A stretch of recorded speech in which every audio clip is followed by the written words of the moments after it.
اہل سرسار کی ایک قوم جسے قوم سبا بھی کہا جاتا ہے، اللہ تعالیٰ کی بے شمار نعمتوں کے اندر زندگی گزار رہی تھی۔ یہ قوم ایک عظیم تہذیب و تمدن کی مالک تھی۔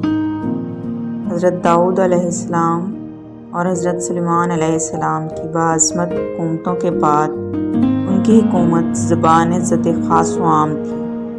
کہا جاتا ہے کہ یہ لوگ گندم کے مغز سے آٹا پیس کر روٹیاں پکاتے تھے۔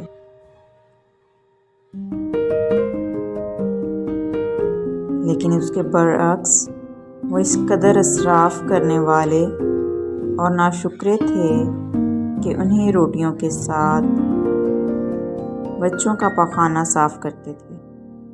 بعد ازاں ان آلودہ روٹیوں کو اکٹھا کرنے سے ایک پہاڑ بن گیا تھا۔ پھر ایک صالح شخص نے وہاں سے گزرتے ہوئے ایک عورت کو دیکھا جو روٹی کے ساتھ بچے کے پخانے کے مقام کو صاف کر رہی تھی۔ اس شخص نے عورت سے کہا، تیرے پر افسوس،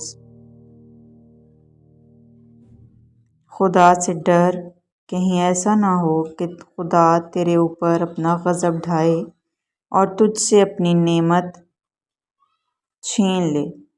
اس عورت نے جواب میں مذاق اڑایا اور مغرورانہ انداز میں کہا، جاؤ جاؤ، گویا کہ مجھے بھوک سے ڈرا رہے ہو۔ جب تک سرسار جاری ہے مجھے بھوک سے کسی قسم کا کوئی خوف نہیں ہے۔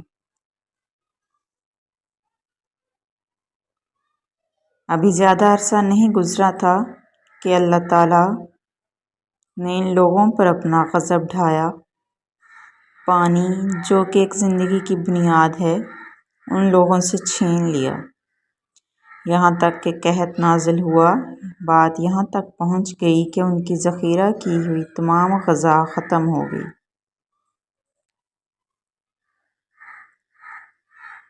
آخر کار وہ مجبور ہو گئے کہ انہیں آلودہ روٹیوں پر ٹوٹ پڑے جو ان لوگوں نے اکٹھی کر کے پہاڑ کے مانند ڈھیر لگایا ہوا تھا، بلکہ وہاں سے روٹی لینے کے لیے صف لگتی تاکہ ہر کوئی وہاں سے اپنے حصے کی روٹی لے سکے۔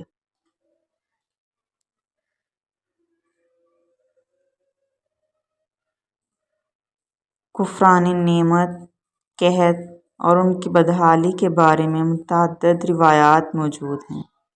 سورہ النحل کی آیت نمبر 112 اور 113 میں یوں ارشاد ہوتا ہے کہ اللہ نے اس بستی کی بھی مثال بیان کی ہے۔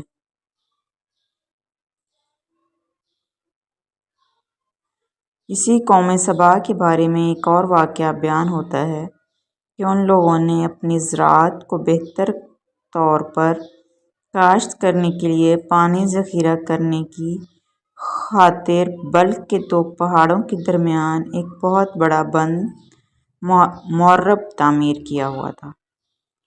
سوراخ اور دوسرے پہاڑوں سے گزرا ہوا پانی اس بند میں آ کر وافر مقدار میں جمع ہو جاتا تھا۔ قوم سبا نے اس پانی سے صحیح طور پر استفادہ کرتے ہوئے وسیع و عریض اور بہت سے خوبصورت باغات لگائے اور کھیتی باڑی کو رونق بخشی۔ ان باغات کے درختوں کی شاخیں اس قدر پھلوں سے لدی ہوئی ہوتی تھیں اور کہتے ہیں کہ اگر کوئی شخص سر پر ٹوکری رکھ کر ان کے نیچے سے گزرتا تو پھل خود بخود ٹوکری میں گرنا شروع ہو جاتے اور قلیل مدت میں ٹوکری تازہ پھلوں سے بھر جاتی۔ لیکن نعمتوں کی کثرت نے انہیں شکر کرنے کی بجائے سرمست اور غافل کر دیا تھا، یہاں تک کہ ان کے درمیان بہت بڑا طبقاتی نظام وجود میں آ چکا تھا۔ ان میں سے صاحب اقتدار لوگوں نے کمزوروں اور ضعیفوں کا خون چوسنا شروع کر رکھا تھا، یہاں تک کہ ان لوگوں نے خدا سے ایک احمقانہ التماس کی جس کا ذکر سورہ سبا کی آیت نمبر 19 میں ملتا ہے۔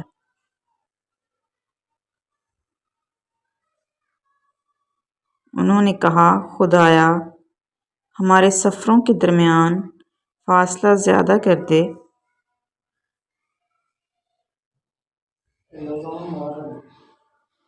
انہوں نے اللہ تعالیٰ سے یہ التماس اس لیے کیا تاکہ غریبوں، بے نوا لوگوں، امرا اور ثروت مند اور ان کے ہمراہ سفر نہ کریں۔ ان کی خواہش یہ تھی کہ آبادیوں کے درمیان خشکی ہو اور فاصلہ بہت زیادہ ہو تاکہ تہی دست اور کم آمدنی والے لوگ ان کی طرح سفر نہ کر سکیں۔ اللہ تعالیٰ نے ان کے مغرور پیٹ کے پجاریوں پر اپنا غضب نازل کیا۔ بعض روایتوں کے مطابق ان مغرور لوگوں کی آنکھوں سے دور صحرائی چوہوں نے مغرب نامی بند کی دیواروں پر حملہ کر کے انہیں اندر سے کھوکھلا کر دیا۔ ادھر سے بارشیں زیادہ ہوئیں جن کی وجہ سے سیلاب آ گیا اور اس بند میں پانی بہت زیادہ اکٹھا ہو گیا۔ اچانک بند کی دیواریں ٹوٹ گئیں۔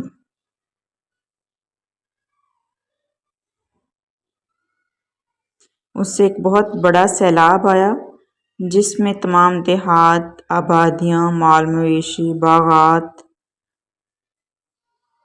کھیتیاں، ان کے محل اور گھر پانی میں غرق ہو کر نابود ہو گئے۔ ان کے باغات اور زراعت میں سے صرف بیری کے درخت اور کچھ جھاڑیاں بچی تھیں۔ خوشلہان پرندے وہاں سے کوچ کر گئے تھے، جبکہ الوؤں اور کووں نے قوم سبا کے کھنڈرات میں اپنے گھونسلے بنا رکھے تھے۔ اس بات کا ذکر سورہ سبا کی آیت نمبر 15 اور 16 میں ملتا ہے، اور آخر میں سورہ سبا کی آیت نمبر 17 میں قرآن کریم میں اس واقعہ کا یوں نتیجہ نکالا: